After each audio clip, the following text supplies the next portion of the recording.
Oh, there you are. Welcome to the show. It's 7 o'clock. I'm on time. Where are you? If you're not on time, well, hey, that's fine, I guess.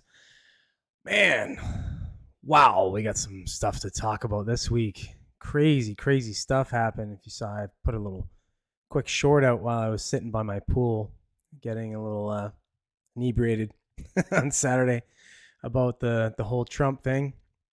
Yeah, that was nuts. So yeah, obviously, without saying, we're going to talk about that. We're going to talk about the assassination attempt on the former president.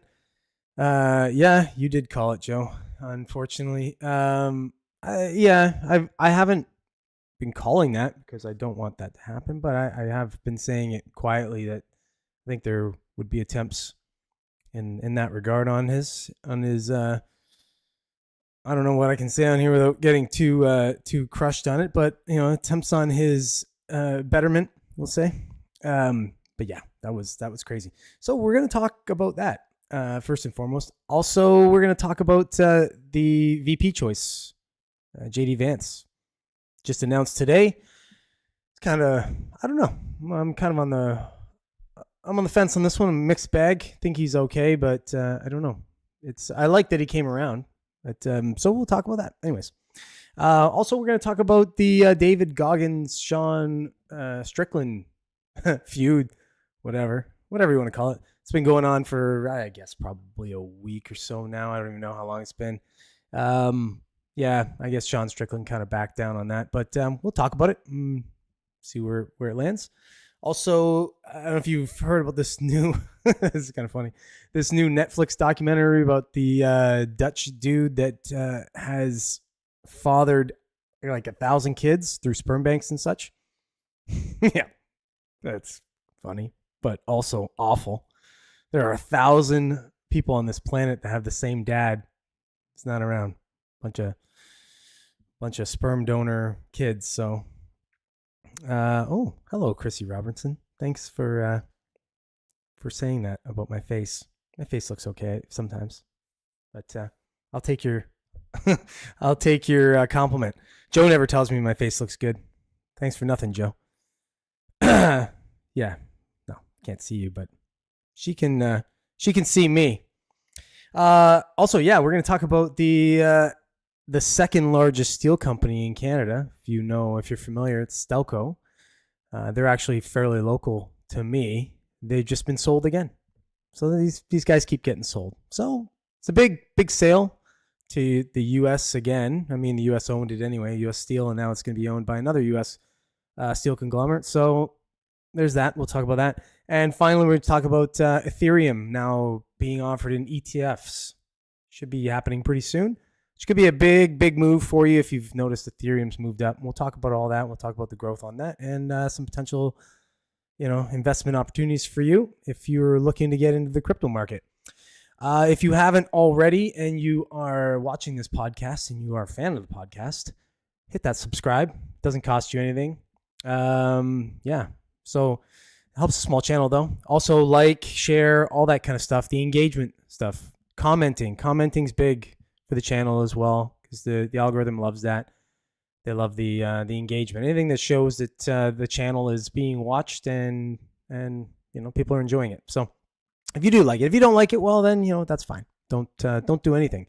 Maybe give me a negative comment in the comments and we'll go from there. Speaking of comments, let's read some of these. Yeah, I know, Joe. I know you're straight. That's fine. But you can be a straight dude complimenting another dude. It's very it shows strength of character when you can do that. I'd compliment you, Joe, but I have no idea. You just look like an upside down American flag, which I'm sure is probably on purpose. And Transcend the Monkey, by the way. Transcend the Monkey is getting outside of the monkey shell. That was actually Tyler's idea. Pretty good one, so I kept it.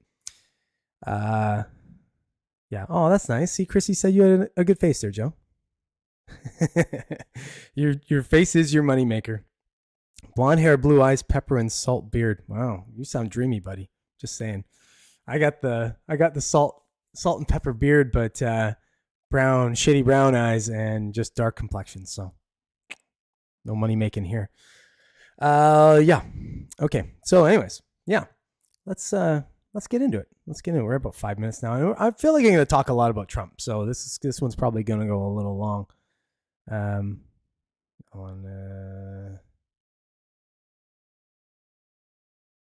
What's this? He? Who's he? I just noticed that's someone else. I thought that was you, Joe. So, hello, he. Separate live CHNL if you want engagement. Try to do 100% one way or the other for maximum CHNL growth. Oh, that's cool, man.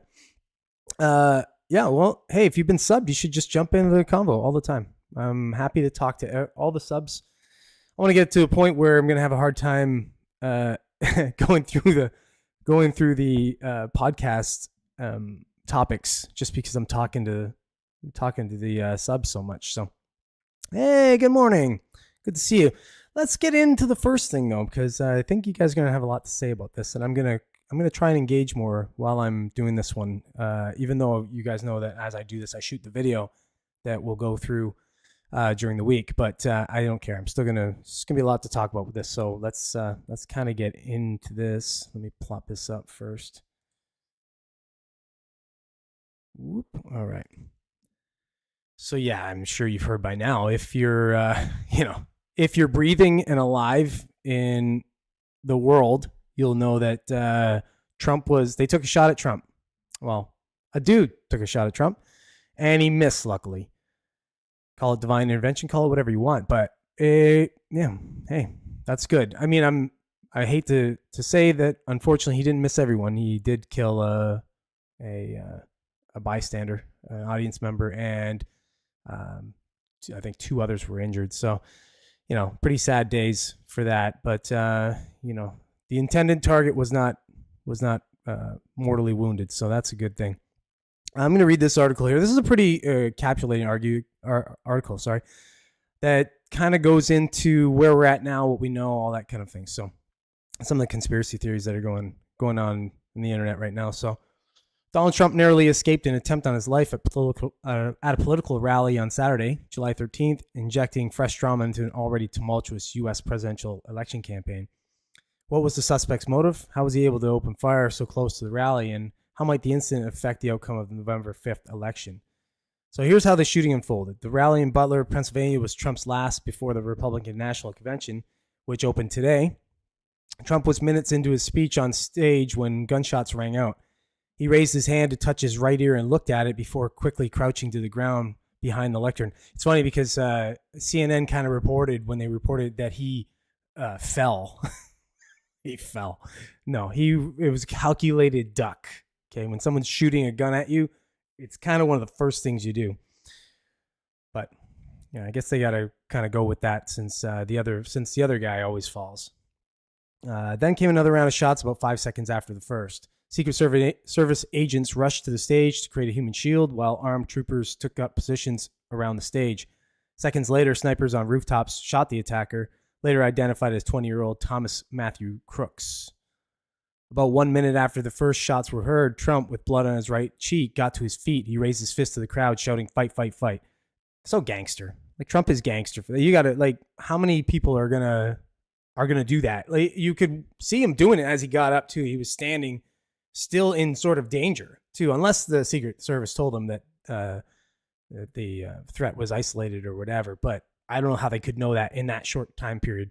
It just seemed like a very visceral reaction of Trump to get up and just kind of in defiance say, let's go, once he knew he was okay. Agents then escorted him off stage into a waiting car with the crowd still cheering.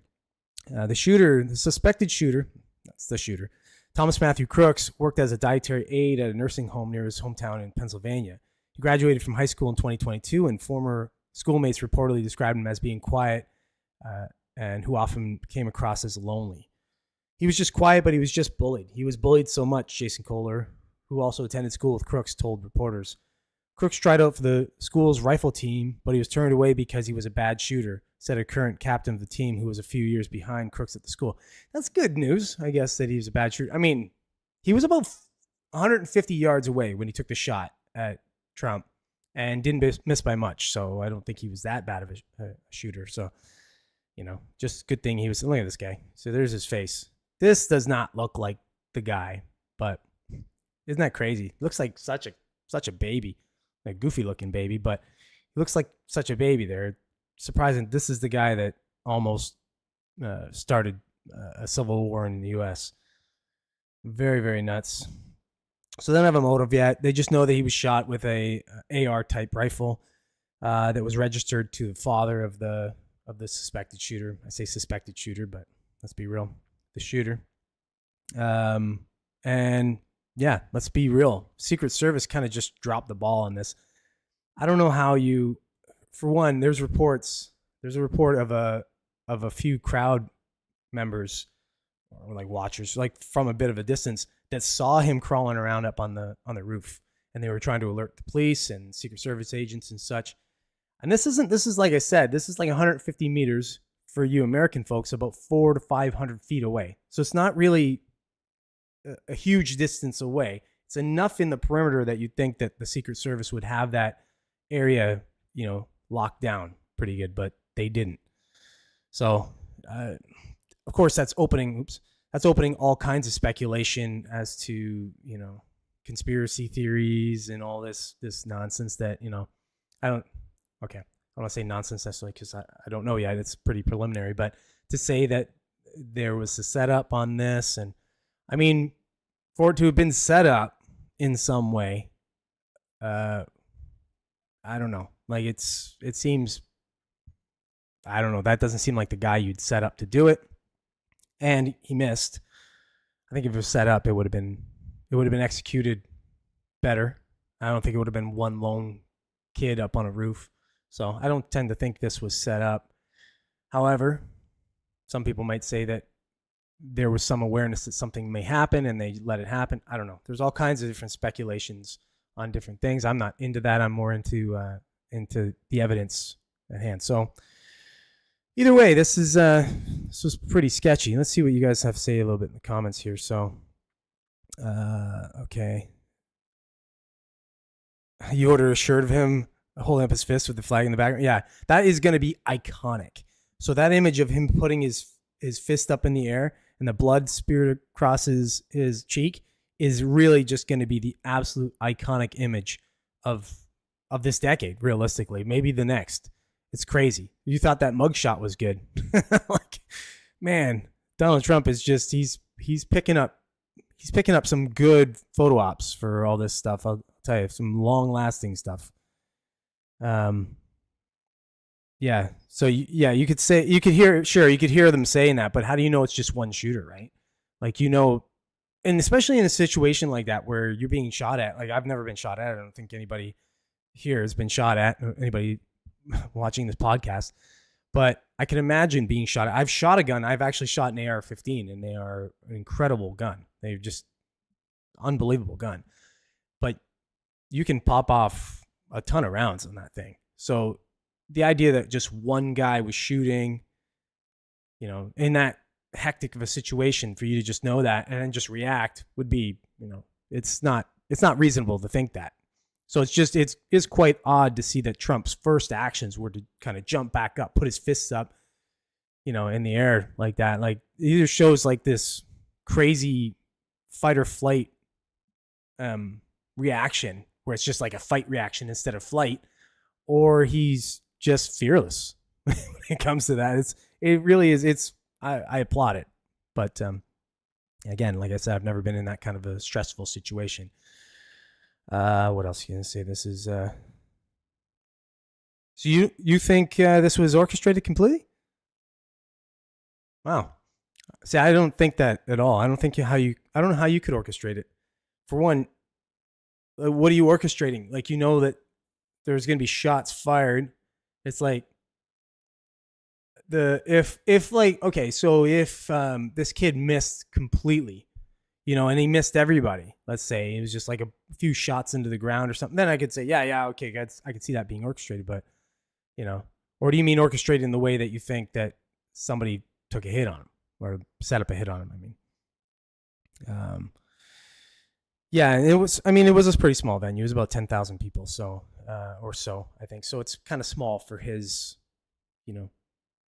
crowds, but you can see, like, I don't know if you can see with the with my image here, but let's see if I can I, no, I can't even spread this out, but you can look up online, just look up the venue, Trump shooting venue. You can see how far away the building was. It's not that far away. 150 meters. It really isn't that far away. It's enough of a perimeter that it should have been secured. So it's weird to say you get the snipers on the two roofs right behind, and they've got a good sight line to that building. I don't know. I can't see it being orchestrated necessarily, but because it seems, if it was orchestrated, it seems like it's so, it was amateur hour, but also at the same time, it was kind of amateur hour on the police and Secret Service a little bit. So I don't know. That's where, like, it's like the fog of war, right? It's hard to know. What are you saying there? They were stood down. What do you mean, that the Secret Service agents were stood down? I'm with you, Joe, on that. You're saying that 5-foot women or Secret Service women are guarding a 7-foot man. Yeah, no, I do agree with that. I don't want to get into the sexist argument on this, but I've said this before, where I want my police, and like if I'm Trump, I want my Secret Service agents to be the biggest dudes on the planet. I'm a billionaire. I think I can afford it. I would just be like, yeah, I'm just going to hire 6'8" plus dudes that when they stand up, nobody can see me. I'm just hiding in their chest. And they're going to be wearing Kevlar all over the place. They're just going to look like robots. At this point, I think he should just have armored, just have plexiglass. Basically the same thing, like armored plexiglass or whatever they used for the Pope Mobile for a while there. Don't know if they still do or not, but yeah, I don't think he should be taking any chances at this point. Just get himself completely protected. There's no ego in it, to say, like, you've got to be alive to run for president. So it's kind of like the biggest thing, but yeah, you know what? Anyways, I don't know what else to say about this right now. All they really know with this kid, they just know that he was a loner. They know that he was a registered Republican. I don't know if that means anything, but he was. He's 20, so he didn't ever. The only vote he ever cast was in the midterms, which they don't tell you what he would have cast for. But if he's registered Republican, I guess he would have cast for the Republican. His father is a Republican, apparently, who votes Libertarian, and his mother is a Democrat. So it's all over the place. He's given money to a Democratic left-leaning or whatever group, and so it's like it's all over the place. I don't know if this was politically motivated or what this was, like a loner with a weird manifesto to make himself important by assassinating Trump. I don't know. All that'll come out. Right now they can't seem to find much of anything, except they found some explosives in his car and at home and stuff, or like explosive materials and stuff. So I don't know if this kid was just going to be like a some kind of whatever, anarchist or whatever. But at this point now, to me, it looks like some loser got an idea and tried to do something great, since he probably was just going to be nothing, maybe his whole life. So yeah, all right. Anyways, enough of that. Let's get on to the next thing here. I don't know what you guys think about this whole JD Vance being picked as a running mate, but I don't know. I'm kind of a mixed bag on this guy. I think he gives some credibility, but I don't know. I would have liked some other people. I would have liked people that you may not have thought would have happened, like Tucker Carlson or something like that would have been kind of cool. But all right, let's get on this one. So Trump announced his running mate for the election. It's JD Vance, if you haven't already heard. Yeah. So the weird thing about this one is JD Vance was kind of, he'd said some disparaging things about Trump earlier on and flipped. So, I mean, I'm always about that. People that you can flip your opinion as long as it's, as long as it doesn't come, as long as it comes with information, as opposed to just feelings. I just decided I'm going to flip my opinion based on some feelings. But this seems like he did it for all the right reasons. This is NPR. Says Trump names Ohio Senator J.D. Vance as vice presidential running mate. So Republican Ohio Senator J.D. Vance, who once called former President Donald Trump, just write it better. He's the former Donald Trump. Once called Donald Trump America's Hitler, but is now one of his most vocal supporters in Congress, has been named Trump's 2024 vice presidential pick. Ahead of the official nomination of the vice president in Milwaukee on the first day of the Republican convention, Trump posted on Truth Social that he was choosing Vance. As vice president, JD will continue to fight for our Constitution, stand with our troops, and will do everything he can to help me make America great again, Trump said in a 2-part post. Vance was born in Middleton, Ohio, and served in the Marine Corps for 4 years after graduating high school in 2003. He graduated from the Ohio State University and Yale Law School before becoming an investment banker in California. He rose to national prominence in 2016 with his widely read and widely criticized memoir, Hillbilly Elegy, which detailed his white working class upbringing and the hollowed out Rust Belt beset by addiction, poverty, and despair. Okay, so going on a little bit about him. So he says, but in Trump's world, past statements are almost never fatal if overwritten by present and future actions. Vance has morphed into a key Trump ally since taking office and an omnipresent surrogate during his New York hush money trial. In the aftermath of the assassination attempt against Trump at a Pennsylvania rally on Saturday, Vance blamed President Joe Biden for the attack. Today is not just some isolated incident, Vance wrote on Twitter, X. The central premise of the Biden campaign is that President Donald Trump is an authoritarian fascist who must be stopped at all costs. That rhetoric led directly to President Trump's attempted assassination. Yeah, let's be real. Of course it did. Now, you can't say shit like this all the time to influential or easily influenced people and expect you're not going to get some kind of hyper reaction. You know, of course, the 80% of us, I would estimate, that are sensible hear this kind of rhetoric and we're like, well, whatever. But that other 20% that are just a little bit, aloof upstairs, they hear that kind of shit and they go, no, we got to do something. We got to do something. We got to go and protest this guy and we got to stop him because he's gonna kill democracy. So this is kind of shit. Then you end up getting a loner kid, takes it upon himself to be the hero, right? Because realistically, he's probably got nothing else better going on in his life. Let me see what else to say here. Vance's selection doesn't explicitly widen Trump's appeal to a broader range of voters, but signals a doubling down on the former president's dire vision of an America that's under attack and a country that is unlikely to exist if he does not win. In a recent Fox News interview, Vance said he was once critical of Trump, but his time in office proved him wrong. It's about the success of Trump's presidency, Vance said in a Fox News interview that was part of a series profiling potential VP picks. But I also think his presidency revealed, at least to me, how corrupt the media was. It taught me a very important lesson of how the media lies.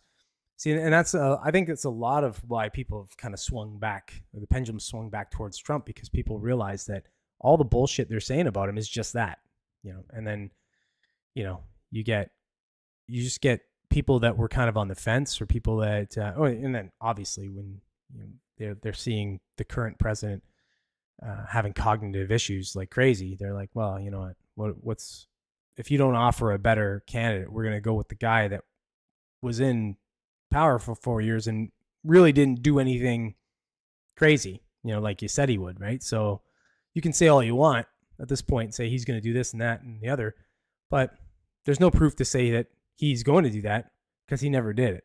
So, that's what the media does. They're just creating more and more Trump supporters at this point. So good on you, I guess. Yeah, I agree. Rubio would have been an awful choice. Rubio looked like it was going to be it looked like it was going to be him, and it was more so to it seemed like almost an appeasement to the left or to the establishment, you say. But who knows? Maybe this was like a last minute sort of decision. Now maybe he decided to do this because of the whole assassination attempt. So I'm not sure. Yeah, that'd have been cool if it was Alex Jones. Yeah. Yeah, see, I've never. It's funny because I've never been all about Trump. I'm not a Trumper. I'm not. I'm more of a. I'm just a centrist, right? I just think I'm very much in the center. I'm kind of technically, I'm kind of like a classic liberal, you know. So I'd be very centrist, but maybe even a little left of center. Back when left of center was logical, but now that the Overton windows moved so much over, I find myself now right of center. And nothing in my mind has changed. I just look at Trump as a sensible candidate. Yeah, does he lie and stuff? Is he is he a bit of a blowhard and shit? Yeah, sure. But that doesn't change the fact that he's not a warmonger. He doesn't seem to be completely entrenched with the deep state.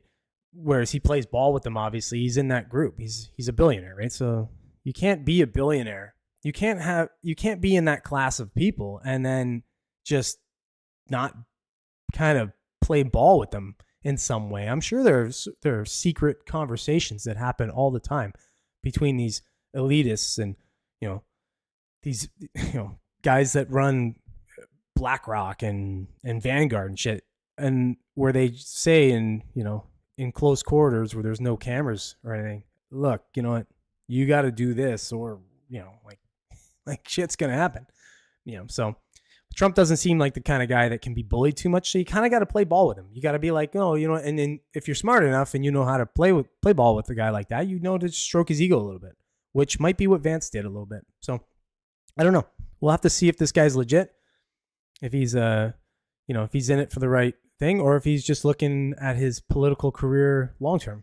He's just going to jump on the Trump train, becomes VP for the 4 years, and then in his mind, hopefully get an eight-year presidential term after that. So I've never voted Republican or Democratic because I am Canadian.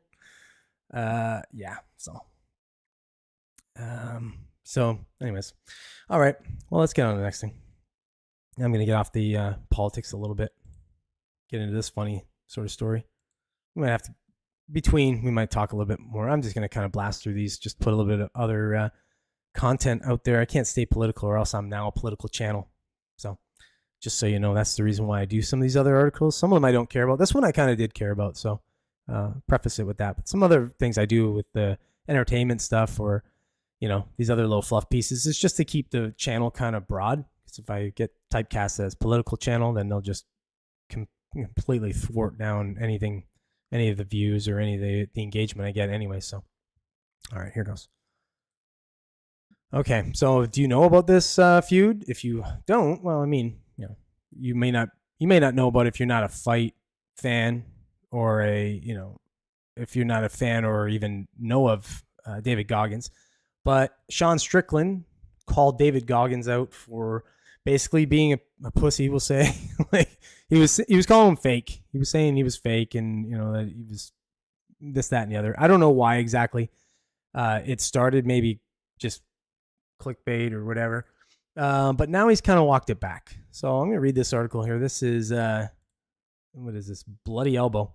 So never read an article by these guys, so I can't really say whether they're good or bad. I'm sure they're fine. But here goes. So I'm bored and angry. Sean Strickland backtracks and apologizes after David Goggins calls him out for a sparring session.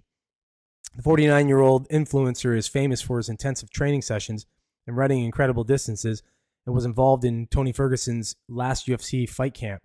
He has a large social media following and recently entered into a feud with Strickland when he claimed that no Navy SEAL could keep up with him. So Strickland had said that no Navy SEAL could keep up with him. And of course, Goggins is a former Navy SEAL. So he took exception with that, or to that, I guess. Goggins had agreed to a 3-round boxing sparring session with former middleweight champion Strickland if the fighter could compete or complete 3 days of his training regime, but it appears that such a deal won't be now happening. Sean Strickland is infamously one of the UFC's most notorious trash talkers, and he found himself in the crosshairs of David Goggins over the past few weeks. He claimed that no Navy SEAL could keep up with him for a 5-round spar of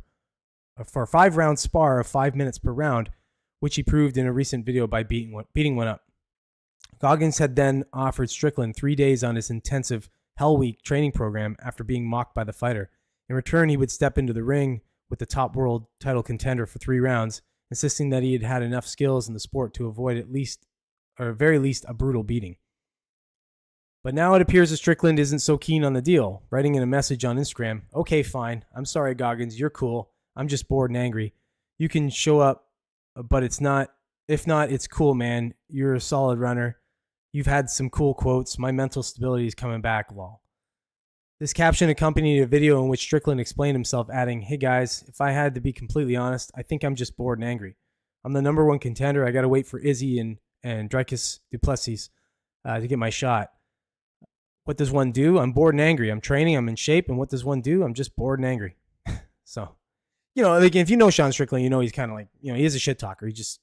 I don't think he's the brightest cat out there, but he's just like a shoot from the hip type guy. So he's just saying some shit. I don't think it's necessarily that he's backing down. He just kind of probably thought, this is getting a little carried on, but whatever. Okay, so the message from Strickland about Goggins was a far cry from the post he had made just hours prior, where he branded the runner a fraud after a back and forth online. The Navy SEAL made his feelings clear, offering up his services for a boxing spar in return for Strickland completing his program. "Sean Strickland, you made the challenge to begin with," Goggins wrote on Instagram. "I simply responded as any man would. You simply said that no Navy SEAL could train with you, talking about all the hype about Navy SEALs, etc. Well, I am your guy. I don't hate you. I don't even know you, but let's stop running our mouths and just get this shit knocked the F out and move the F on already. 3 days training with me and I will be more than happy to put the gloves on and spar with you. This is my last attempt to put an end to clickbaiting all of the BS. There's just too much talk and no action." He also showed off a DM he had sent to Strickland, noting that he can box okay due to having endurance in the sport after his old man effed me up for sport. Strickland's response was brutal, repeatedly branding Goggins a fraud. He commented on the Navy SEALs video by saying, "This is why I make fun of you. I live in Vegas. You live in Vegas. I train in extreme couture every day. The door's always open. Instead, let's get on the TikTok and make a video, lol. Mitch Aguilar showed all you gotta do is walk in the door." Okay. So anyways, so he went back and forth, and then anyways, it got to the point where Goggins had said, "Look, let's just do this," and now it looks like Sean's just backed out. He just kind of said, "Nah, it's fine, it's cool, whatever." But I don't know if it's still going to happen. It'd be kind of cool if it did. I wouldn't mind seeing that. I wouldn't mind seeing it's a 32-year-old guy versus a 49-year-old guy. One guy pretty much at the top of his game in the fight game, and another guy who's is holding on well to youth as best you can, but he is 49. So it's like, and he's going to be doing something that he's not as adept at. So I don't know. It's kind of almost like a Jake Paul fight at this point. You're watching Jake Paul fight old guys, a little over the hill, but I don't know. We'll see. We'll see how this goes. I think it might be the end of this thing. If it is, fine. If it isn't, well, I guess maybe we'll talk about it in a future video. Yeah. I mean, he's oh, good night. Good to see you. Thanks for coming to the podcast, even though it's very late for you. Yeah, he's probably, like I said, he's just the kind of guy that, I think he just gets an idea in his head and he goes, "I'm just going to run with this." He's bored, he's having fun. I don't know, who knows. It's not bad for his star. I mean, to hitch himself to Dave Goggins, it gives him a whole other, David Goggins has probably got 1 million followers at least, or more, a few million followers on like Instagram, TikTok, that kind of thing. So, you're getting some exposure there. It is clickbait. It's good for both of them. I mean, I don't see it bad for Goggins either, right? He comes out looking all right, and he can say he's legit. He didn't back down in any way. So, I don't know, who knows? Maybe it's contrived. You never know with stuff like this, but I think they're both pretty legit dudes that I would just think this is probably just something that just got carried away. So I don't know. I respect them both. I don't think Sean Strickland's all that smart. That's all. He just kind of just did it and went, like maybe he's been punched in the head too many times. All right, let's get on to the next thing here. This one's funny. I wanted to talk about this because it's just a funny story. So have you watched this Netflix documentary series, I guess you'd call it, about the guy with 1,000 kids. I think it just got dropped less than a week ago, but it's it's starting to blow up now. So this Dutch guy, he was donating his sperm a lot, and yeah, now he has, they estimate 1,000 plus kids kicking around. I mean, they can kind of get it down to for sure like 500 just through this, like the sperm bank numbers and stuff like that. But I'm going to read this article. This is the BBC, so it's going to be garbage, but let's see what they have to say. So, excuse me.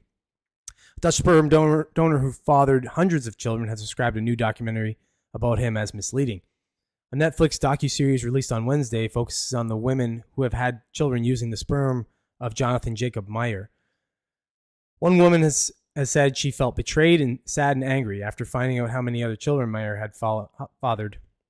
But Meyer told the BBC the documentary is deceptive because it gives prominence to those that are unhappy rather than the many families he says are grateful to him.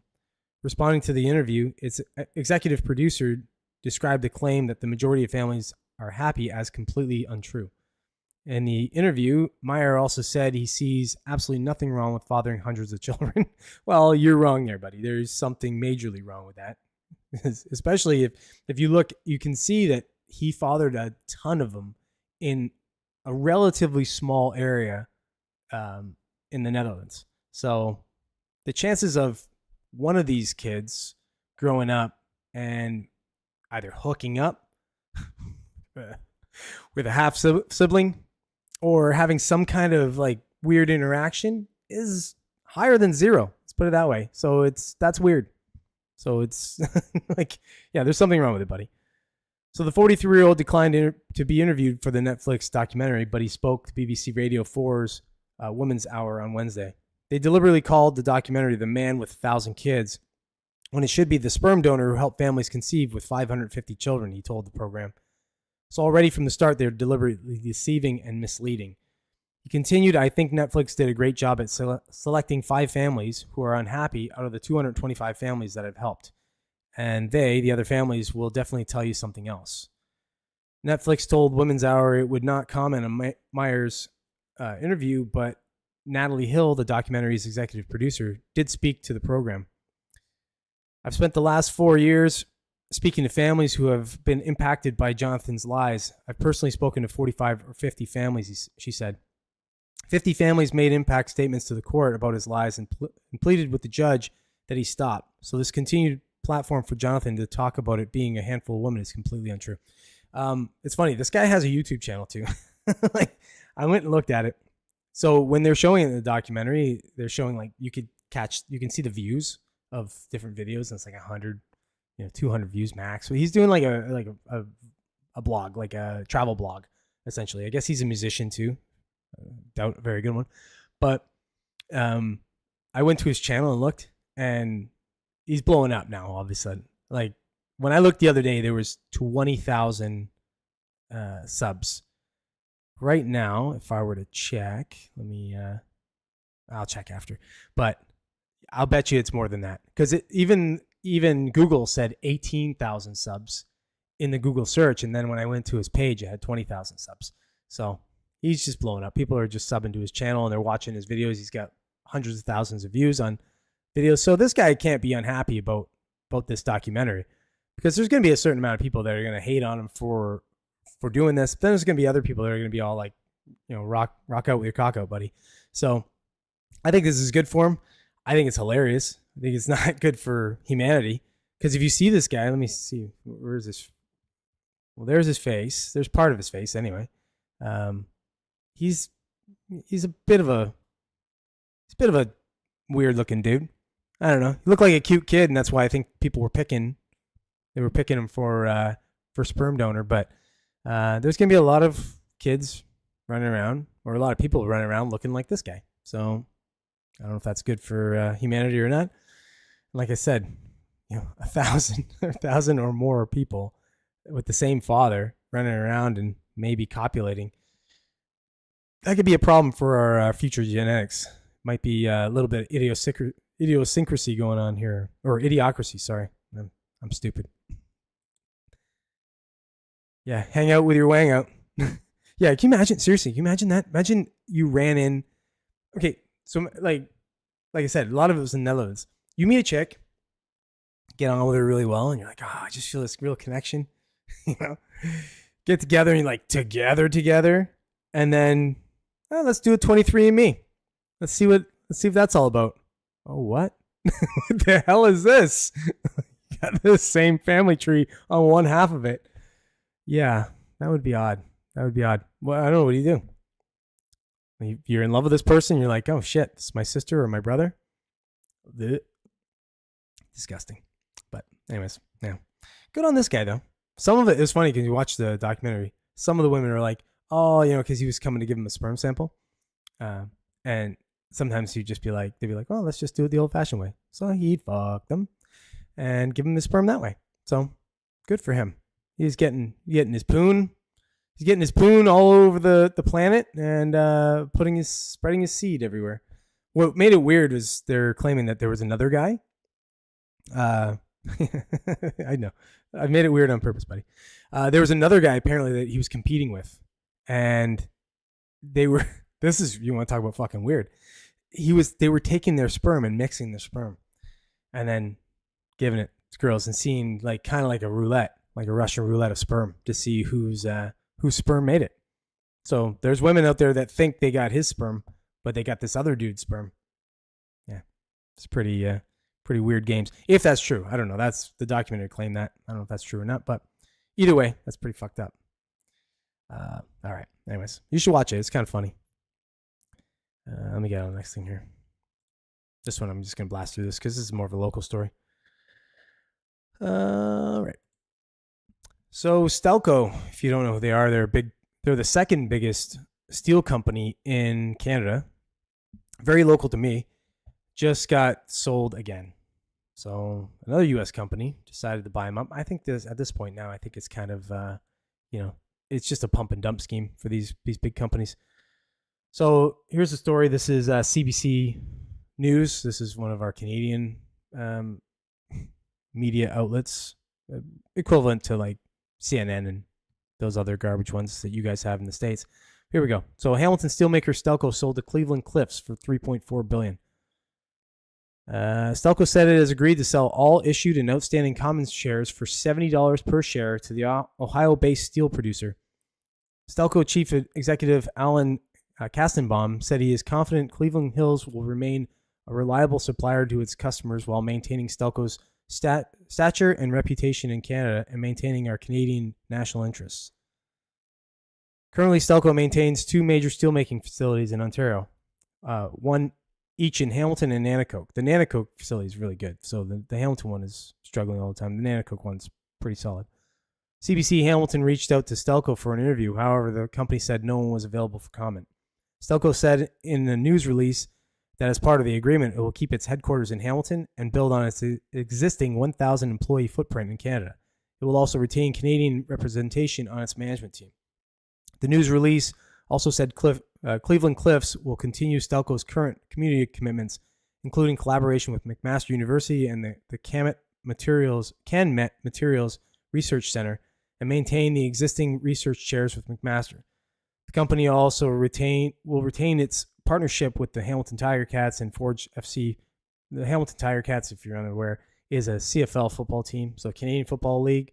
It's kind of a joke when it's probably gets about the same attendance as a good high school football game in the States, but that's our league anyway.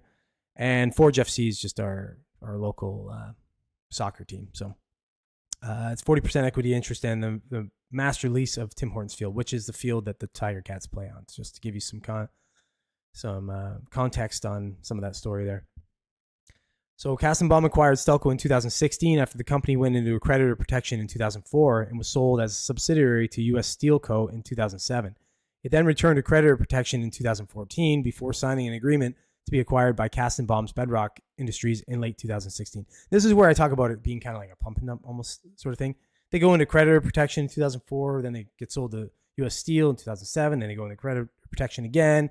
And in 2014, they do another deal that ends up landing in 2016, and now they're doing another deal. Seems like every 8 years, basically? What's that? 2007 to 14, 16, 8, 9 years. And again, now we're in 2024. They're doing another deal. It's almost like, let's just keep kicking this around. The problem with that kind of thing that happens as a shareholder, as a regular shareholder, you're the one left to hold in the bag, basically, at this point. These guys get all kinds of insider deals and stuff like that. So really, it's not the institutional shareholders that are really, like holding the bag on this. It's the, you, me, and the regular shareholders, right? Or even what do you call it? Pension funds and such, right? When they're in those, so that's the ones that take the hit. These guys are just rolling it around and making money. Like, I'm sure Kassenbaum's probably made, he's probably made $1 billion over the last little while on it, and now he sells it off, and someone else is going to make a bunch of money. So, here's the new guy. No, that's not him. That's a different guy. Marvin Ryder, an associate professor of marketing and entrepreneurship at the DeGroote School of Business at McMaster University, said one of the likely reasons for the purchase of the company is to acquire Stelco's plant Nanocoke, which he said is a modern and efficient steelmaking operation. If I was interested in buying the former Stelco, it wouldn't be for what it had in Hamilton. It would be for what it had down the road in Nanocoke. In many ways, I would have called the crown jewel of the Stelco operations, he said. There you go. Like I was saying, the Nanocoke operations are very good. The Hamilton operations, they've seen better days, and those better days were in the 90s and prior. So, yeah, this is... I don't know what this is. It's just a quick merger or a quick acquisition. From a separate U.S. entity, just taking up another Canadian company, making some money. Doesn't really mean anything, I don't think, because unless they pull their operations out of Canada, it's not going to change anything as far as jobs and the like. It's just, like I said, probably going to affect someone's 401k. As you guys know, or our pension funds here in Canada. All right. 47 minutes. I thought I was going to get real long on the Trump stuff, so I was worried that I would talk too much there. But I didn't, so I think I'm going to keep under the hour. I'm sure Tim Pool is going to have a good broadcast tonight. He's probably already broadcasted something about the whole Trump thing. I haven't watched, but everybody's been broadcasting it, so I'm sure his show tonight will be all over it. I'll catch it tomorrow when I'm working. I'll listen to the whole podcast, but I'm guessing you, Joe, are going to watch it right away. All right, here we go. Let's go into the next story here. So good news if you're looking to get into the crypto market. Ethereum is probably, very most likely jumping into the ETF market very soon. So if you are looking to, and you're looking for legitimacy of the cryptos being traded on the actual, real actual stock market, well, this is a chance. A lot of you have missed the ball with Bitcoin, so this will be your chance at it. So I'm going to read this article here by Reuters. It says spot Ether ETFs likely to begin trading July 23rd, industry sources say. It's a really short article, so I'm just going to get through this fast. And I'll show you what Ethereum's done in the last little bit. You'll be surprised if you haven't been watching. U.S. regulators have told at least 3 of the 8 firms applying to launch exchange-traded funds tied to the price of Ether, the world's second largest cryptocurrency, that they are likely to give the final go-ahead for the new products to launch next Tuesday, July 23rd, according to the 3 industry sources. The SEC couldn't immediately be reached for comment. Of course not. They're not going to tell you that yet. The industry sources said regulators have told them to file their final offering prospectuses before the end of this week. Prospectus, if you don't know, is just obviously it's just like the offering of, it's basically the information of the offering, essentially. If those are satisfactory, the SEC would give issuers a formal effective date for the new products of Monday, July 22nd, meaning that the trading could begin the next morning. So that's big news. If, again, like I said, if you missed the ball on Bitcoin and you're looking to get into the crypto market and you're worried about the legitimacy of cryptocurrency, because let's be real, there's probably, I don't even know how many there are now, thousands of them.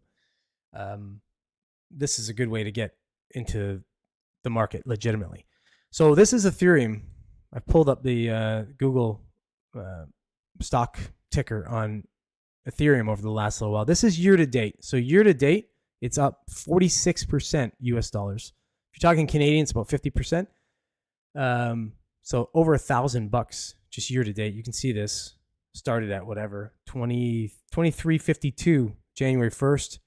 It closed at 34.33 today. One day it's up 5.78%. So you can see a nice little ticker up.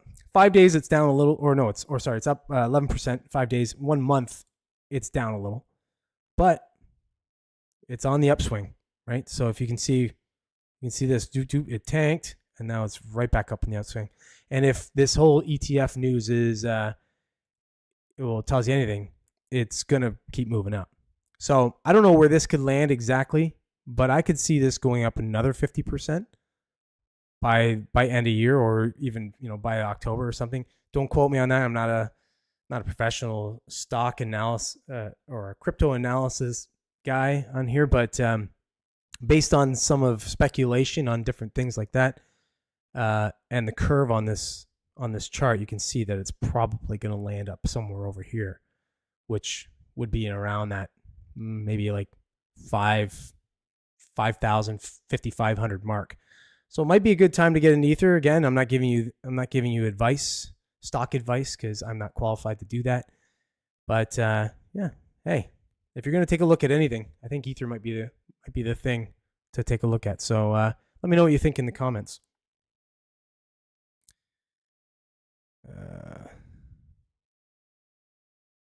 You say you only need an extra 100 grand lying around to make it worth it. I had a little Ether and sold it off. 6 months. I should have watched investments on the daily. Or I shouldn't watch it. Yeah, exactly. Well, I had Ethereum, a little bit of Ethereum back when it was about 700. Yeah, so but fraction of it. Like I didn't even have a full Ethereum. I think I had like maybe 0.6 or something of an Ethereum. It was like I'd sold a bunch of other stuff in my Binance account, and then I bought Ethereum and I had it and I held it. I think I sold it. I made a little bit. I ended up selling it and trading it back for Ripple and a couple other ones that I thought had a little bit more upside, stupidly. A buddy of mine has Bitcoin. He holds Bitcoin now, and he's been buying and selling Bitcoin for a little while. He's made some good money on that. So I don't know what he's doing with the Ethereum, but I mean, you could get 10 of them. If you got 10 of them, let's say you got 10 of them, you were able to dump in 35 grand and got 10 of them. And it goes up to, 50, 60,000. That's still a nice little return, in a small span. And I honestly think this could go up ahead of this ETF thing. It's always news, it's always speculation news, right? So ahead of this, this ETF trading, whatever, news, it could move. So I'll probably be taking a look at maybe buying some. I'm not going to look at too much, but I might grab a few and take a fly around it a little bit. That's the problem with cryptos. It's like, I don't know. I've been a little bullish on them, but I don't know. It's like I don't know. I always gotta talk to a couple of my buddies. One in particular that sometimes comments on the show to get a little advice on them, because I always feel a little weird about buying them, and every time they project things on them, it doesn't seem to pan out the same way they project. Like I think Bitcoin was projected to be a lot higher than it is right now a couple of years ago. So I don't know, but hey, if you're looking at a chance to make some money, this might be it, especially if you're late into the crypto game. Or you can just take flyers on bullshit coins like Dogecoin. Hopefully somebody pumps in, and then you can buy a ton and then sell it high and dump it out, and I don't know. But there's always that going on. Just kind of have to look at like the Reddits and stuff like that and see what people are saying, and you can get in and get it out at the right time. All right. That's it. That's all I got. That's it. We're at 55 minutes anyway, so I went a little longer than normal today. Thanks for watching, whoever did. Thanks, Joe, always for watching. It's nice having a few extra new people to the comment section. One being my girlfriend, which is that's who Chrissy is. So Yeah, so she's coming in and saying hello. That's nice to see. But yeah, if you have watched, do watch, or want to watch the podcast, yeah, and you aren't already a subscriber, I ask that you subscribe to the channel because subscribing to the channel is what helps the channel, helps small channels. I say it all the time. If you like the channel, then subscribe to it. It's easy peasy. That's how you support it. It's growing slow. I was hammered for a little while. I was throttled down on views, which I always expect. I'm probably going to get throttled down again on views because I'm talking about stuff they don't want me to talk about. And it's easy to throttle a small channel. Who cares, right? But if you like the channel and you want it to be less of a small channel and you want less throttling down, that's what you do. You share, you like, comment, you subscribe, obviously, and that helps. If you've missed any part of the podcast and you want to catch any of the videos or any of the segments I talk about, you can catch them on 5 o'clock between Tuesdays and Sundays. Sometimes I post them all, sometimes I don't. Kind of depends. But look for them there. If you've got your notifications on, they might pop up. If you don't have them up, it won't. I don't know. So I've noticed I've got another YouTube account that I've obviously subscribed to each of them just to see if I get notifications and stuff like that. And sometimes I do, sometimes I don't. So it's just strange. I don't know how the algorithm works. So just got to kind of play within the rules of it, I suppose.